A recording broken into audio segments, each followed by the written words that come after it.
Hi everyone. This presentation is on addressing HPV vaccine hesitancy. First, I'd like to introduce myself. My name is Haley Van Steen, and I am currently enrolled in Aspen University's Master of Science in Nursing program with a focus in public health. I plan to continue my role as a public health nurse, and I hope to integrate my advanced knowledge and expertise within my practice and community when I complete my degree. In this presentation, we will discuss human papillomavirus, its impact on health, and the HPV vaccine. We will then examine causes of HPV vaccine hesitancy, which may include educational deficits and safety concerns. Finally, the presentation will address ways to reduce HPV vaccine hesitancy.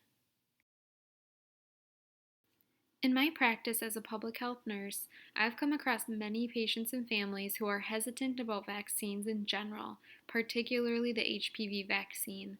HPV vaccine hesitancy is not uncommon as it has been noted throughout the literature. There are many reasons for hesitancy. Common themes include educational deficits and vaccine safety and legitimacy concerns. To begin, it is important to understand what HPV is, how the virus affects one's health, who is affected, and how HPV can be prevented. Then, causes of HPV vaccine hesitancy should be addressed using reputable evidence-based sources. This presentation was created as an educational tool to deliver information in hopes of reducing such HPV vaccine hesitancy. Many people have heard of the term HPV but are actually unsure of what it is and what it may cause. HPV represents human papillomavirus, a virus that has infected approximately 80 million Americans. HPV is one of the most common infections in the world. It is spread via intimate skin to skin contact, which can include vaginal, anal, or oral sex, and it can affect both hetero and homosexual couples. Many HPV infections are acquired soon after one's first sexual activity. Unfortunately, most infections do not cause any symptoms. This can lead to untreated health conditions and subsequent transmission to other partners. Studies have shown that the majority of HPV infections are acquired in adolescence and young adulthood, making it important that these age groups are appropriately protected in advance. While HPV infections may be self-limiting and resolve on their own, some can lead to cancers later in adulthood, including cervical, oropharyngeal, or throat cancer, anogenital or rectal cancers, and penile cancers. HPV has been noted to be responsible for 35,000 cancers in the United States every year. Additionally, HPV infections are the cause of genital warts. Currently, the HPV vaccine is the best way to prevent these cancers and to protect men and women from such risks, including genital warts. HPV is carried by both men and women and is often misunderstood how commonly males are affected. Around 4 out of 10 HPV related cancers occur among males. Because HPV is carried and transmissible to both genders, it is imperative that all adolescents and young adults are properly protected against the virus to reduce not only cancer risks, but risks of transmitting it to others. Being appropriately protected against HPV cancers is especially important because a variety of HPV related cancers do not have cancer screening tests. This means that these cancers can go undetected until they are seriously progressed, making treatment much more complex and difficult. Currently, the HPV vaccine is the best way to prevent these cancers and to protect both men and women from such risks. The only available HPV vaccine in the United States is Gardasil 9. This vaccine provides protection against the 9 HPV strains commonly known to cause HPV related cancers. Gardasil 9 was approved by the FDA in 2014. There were prior Gardasil vaccines available, dating back to 2006, however, they covered less strains and have since been replaced by Gardasil 9. Although Gardasil has been available for 14 years, the latest coverage evaluation by the CDC, or the Centers for Disease Control and Prevention, has shown that 51% of teens did not complete the series. Gardasil 9 is provided as an intramuscular injection, often given in the upper portion of the arm. If started under 15 years old, only 2 injections, separated by 6 months, are needed. If the series begins after 15 years of age, 3 injections are needed and are separated by 1 to 2 and 6 months, respectively. The Advisory Committee on Immunization Practices, also known as the ACIP, is a committee within the CDC that provides vaccine and immunization guidance and recommendations. The ACIP recommends children and adolescents be routinely vaccinated against HPV starting at 11 to 12 years old. It can be given, however, as young as 9. The ACIP guidelines state that females can receive the vaccine through 26 and males through 21 years of age. While the vaccine can be given beyond those ages, it is encouraged that one has a conversation with their doctor to determine individual risk factors, as the health benefits of receiving the HPV vaccine series beyond these age ranges has not been proven. Risk factors that may warrant HPV vaccination at a later age include incomplete or partial past vaccination, multiple sexual partners, or a history of past HPV infections. HPV vaccine hesitancy often stems from general vaccine hesitancy, which has been around since the invention of vaccines. Vaccines have been controversial for many reasons, including concerns over their efficacy or ability to effectively treat a condition, their necessity, and their safety. Many of the same concerns are present for those with HPV vaccine hesitancy. Reasons may include cultural influences, religious beliefs, misconceptions, and inaccurate promotion and marketing of the disease or vaccine. Vaccine hesitancy leads to poor herd immunity, potential spread of misinformation, and safety risks to the population. Herd immunity is the concept that when a large enough proportion of a population is vaccinated, it provides immunity to those who are not, and it cocoons the population in a sense, protecting them from the preventable disease. This leads to eradication of diseases. Some of the best methods to improve vaccine hesitancy are having patient provider conversations and providing patient education that is client centered and evidence based, such as this educational tool. HPV vaccine hesitancy has become an issue of particular concern as it may lead to many cases of cancer and health risks that are otherwise preventable. There are many identified influences that contribute to this hesitancy. One study found that because the HPV vaccine is not required in most states, parents perceive it to be less of a priority and more optional. Perhaps the two most common sources of HPV vaccine hesitancy are educational deficits and safety concerns. If these topics are not properly addressed, patients and parents will likely continue to be hesitant. If patients are presented with a strong provider recommendation, supported by evidence based findings of the importance of the HPV vaccine, they are much more likely to accept HPV vaccination. Educational tools such as this one aim to debunk myths related to the HPV vaccine safety and provide accurate information to close educational and knowledge gaps.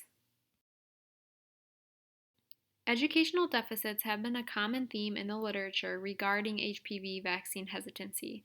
The most common educational deficit noted includes the proper age for vaccination. Many parents are hesitant to vaccinate young adolescents at the CDC recommended age of 11 to 12. Instead, they prefer to wait until their children are older, usually around 13 to 17. The common reason for this desire to wait is parents feel protection from a sexually transmitted disease, or an STD, is not necessary at a younger age, and they worry that vaccinating against an STD may encourage sexual activities. They may feel that HPV does not affect their child or teen and do not perceive it to be a current or future health risk. The educational deficit is that the HPV series is just as effective when administered later than the CDC recommended age. Because so many parents believe HPV vaccination is not necessary at a young age, it is important to discuss why this is a potentially strong myth. First of all, the HPV vaccine series should ideally be completed prior to sexual activity for maximum benefit. As previously discussed, the series can take nearly a year to complete. Therefore, early protection and completion of the series leads to better cancer prevention. Parents often feel that they are accurately able to anticipate, predict, and control their child's first sexual encounter, whereas research shows that it is often much younger than anticipated by parents. In fact, it has been found that 32% of teens are sexually active by 16 years old. Thus, the CDC recommended age ensures that the series is completed prior to teens becoming sexually active, which provides the best protection against HPV and its health risks. Another common educational deficit and misconception is that the HPV vaccine is only for females to prevent cervical cancer. Healthcare providers and pharmaceutical companies may poorly market and educate patients on HPV, gearing it more towards the prevention of cervical cancer. This can lead parents to believe their sons are not at risk. The HPV vaccine helps to prevent genital warts, anogenital cancers, and the spread of HPV to partners, which affects both males and females. In addition, HPV can affect hetero and homosexual individuals. Homosexual males are especially at risk for developing anal cancers if not properly vaccinated. Thus, the belief that the HPV vaccine is only for females is false and a common misconception worth discussing. The safety of the HPV vaccine is another common cause for hesitancy. Although many parents and patients have concerns regarding vaccine safety, there seems to be particular concern regarding HPV vaccine safety.